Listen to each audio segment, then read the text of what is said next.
Hey everyone, this is Mike. Today we're going to be talking about some Destiny 2, as yesterday we had the launch of the new season as well as the reveal stream of what the future for Destiny 2 will look like, and I gotta say it's looking pretty good.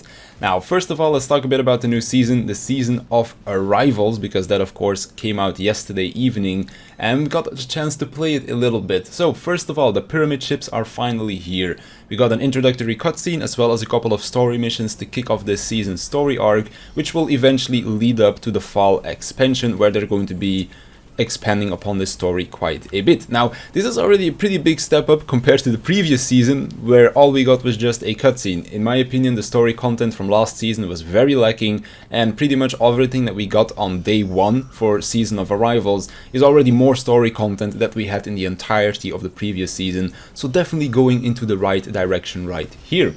We also have a new seasonal public event, new weapons, armor, mods and all of that stuff that we can obtain. And the way that we obtain these new weapons and armor and such is actually pretty cool. So we have a new vendor system, which is located next to the Drifter in the tower. And basically by doing certain activities and the seasonal public event and that kind of stuff, we are going to be getting dark engrams, and we can encrypt these in that new vendor next to the Drifter. Now what we do with these engrams is something really cool. So because an engram normally contains a bunch of different loot, what we can do here on this vendor is actually push RNG in a certain direction. So for example, you want a weapon, you just select the weapon engram. You want a piece of armor, you select the armor engram. And then later down the line, as you level up your season pass as well, then you can also push this even further. For example, if you want a weapon but you also want to go for a specific weapon, then you can select that specific engram for that weapon as well. I believe the minimum you can get is like 2 weapons per engram, but at least that's pretty good when it comes down to kind of tinkering with RNG right there.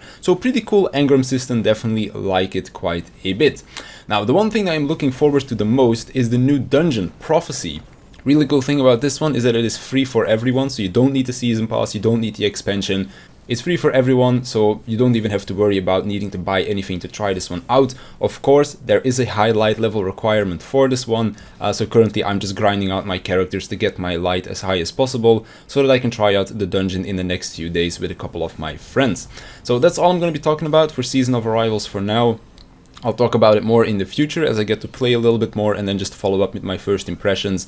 Probably around the time that I get to finish the dungeon is when you can kind of expect that video. So hopefully sometime soon in the next few days.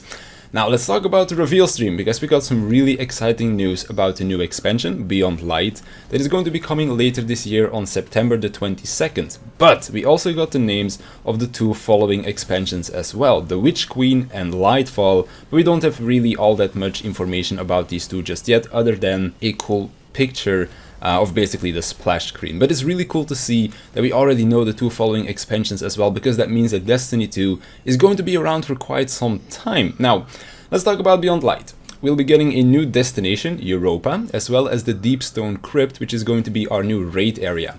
They also teased a new subclass as well as a 4th element that is going to be coming with this, called Stasis, which is essentially our dark element, the dark subclasses as well. Looked pretty cool, definitely interested to see what this is all going to be bringing. They also mentioned that there's most likely going to be a bigger customization option for the subclass as well. So who knows, maybe they're going to be bringing it back to some Destiny 1 customization when it comes to your subclasses. My friend showed a pretty cool picture for that, so it could be really cool if they happen to bring that back. Now, together with getting some new content, we're also going to be retiring some older, less used content. The reason for this is that one of the big problems with Destiny 2 at the moment is that it's a very big game, and this is leading to some issues. So to help with this, they're introducing what they're calling the Destiny Content Vault. Each year, Bungie will be rotating out less used content to keep the size of Destiny reasonable, and they want this to act like a rotating best of for the Destiny universe. Now, they're doing this to free up some space for new destinations and content, but they're also going to be bringing back some old content from Destiny 1. Now, as someone that's never played Destiny 1, Destiny 2 was my first introduction to the Destiny franchise, this is extremely exciting because I'm someone that's a really big fan of Destiny raids, so being able to go back and play the old Destiny 1 raids inside of Destiny 2 is going to be pretty awesome, and I'm definitely looking forward to that quite a lot. They also revealed the first piece of content that they're going to be bringing back, which is the Vault of Glass, the Cosmodrome as a location that we'll be able to visit, as well as some strikes that are going to be returning together together with that as well. So really exciting stuff. Vault of Glass, I've heard a lot of good things about this, so I'm definitely looking forward to go and try that raid for myself as well when it does finally come out in year 4. Now, that's pretty much all of the important information that we got during the reveal stream. Some pretty good stuff indeed, and I'm definitely looking forward to what the future of this game is going to look like. All Destiny 1 content returning is very exciting for me as someone that's never been able to play it. Getting a new dungeon during a season is something that I definitely was not expecting, because if we were to be getting a new dungeon, I was kind of expecting it in the new expansion instead. So getting it during a season is really cool, and the fact that it's free for everyone is even cooler, because I think that dungeons are some of the most fun content in this game. So definitely cool to see that we're getting a new one, and one that is completely free for everyone as well. And then of course, new subclasses. The fact that Destiny 2 is going to be around for the next few years as well is all music to my ears, and I'm definitely looking forward to what the future is going to bring for this game. But anyways, that's going to be it for me. I want to thank you for watching. I want to thank my patrons for supporting me, and I'll see you in the next one.